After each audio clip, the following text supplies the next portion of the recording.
शिव पुराण श्री कोटिरुद्र संहिता में टोटल 43 अध्याय हैं। शिव पुराण श्री कोटिरुद्र संहिता प्रथम अध्याय। द्वादश ज्योतिर्लिंग एवं उपलिंगों की महिमा।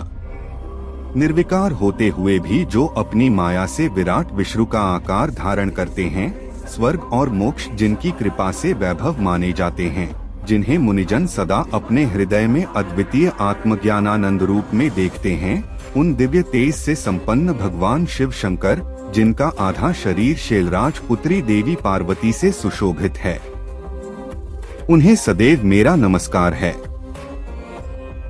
जिसकी कृपा पूर्ण चितवन सुंदर है, जिनका मुख सदैव मंद मुस्कान की छटा से मनोहर है। चंद्रमा की कलाएं जिनके स्वरूप को निर्मल उज्ज्वल करती हैं, जो त्रितापों आधि भौतिक, आधिदेविक तथा आध्यात्मिक को शांत करते हैं, जिनका स्वरूप सच्चिन्मय एवं परमानंद रूप से प्रकाशित होता है, जो सदा गिरिजानंदिनी पार्वती के साथ विराजते हैं।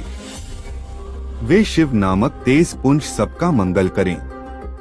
मुनियों ने सूत जी से कहा, हे सूत जी, आपने लोकहित की कामना से भगवान शिव की परम पवित्र अनेक कथाएं सुनाई हैं।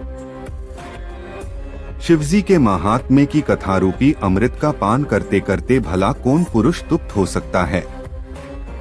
मुने, आप इस जगत के मंगल के लिए पृथ्वी के तीर्थ स्थानों में श्रेष्ठ व प्रसिद्ध शिवलिंगों की कथा का वर्णन कीजिए। मुनियों के प्रश्नों को सुनकर महाज्ञानी सूत जी बोले, हे ऋषियों, आपने संसार के हित की कामना से बड़ा सुंदर प्रश्न किया है। आपकी भगवान शिव में अगाध भक्ति और उनकी कथा में महान रुचि है। आपकी इच्छा के अनुसार मैं आपको शिवजी की उत्तम कथा सुनाता हूँ। भगवान शिव के लिंगों की गणना तो असंभव है। उनके असंख्य लिंग पूरे ब्रह्मांड में फैले हुए हैं। अब मैं आपको मुख्य लिंगों की कथा सुनाता हूँ।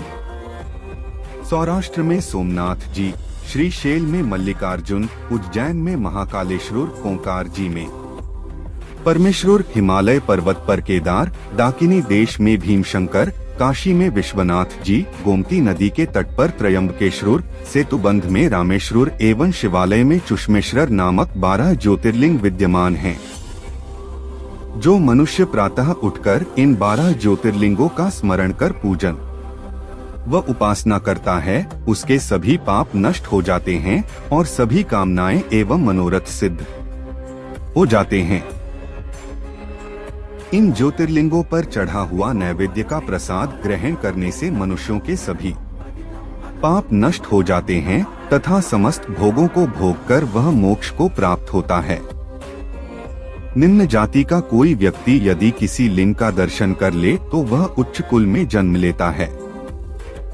इन 12 ज्योतिर्लिंगों की महिमा का वर्णन स्वयं ब्रह्मा जी, श्रीहरि विष्णु तथा अन्य देवता भी नहीं कर सकते। धरती और समुद्र के मिलने वाले स्थान पर सोमेश्वर जी का अन्नकेश नामक लिंग है।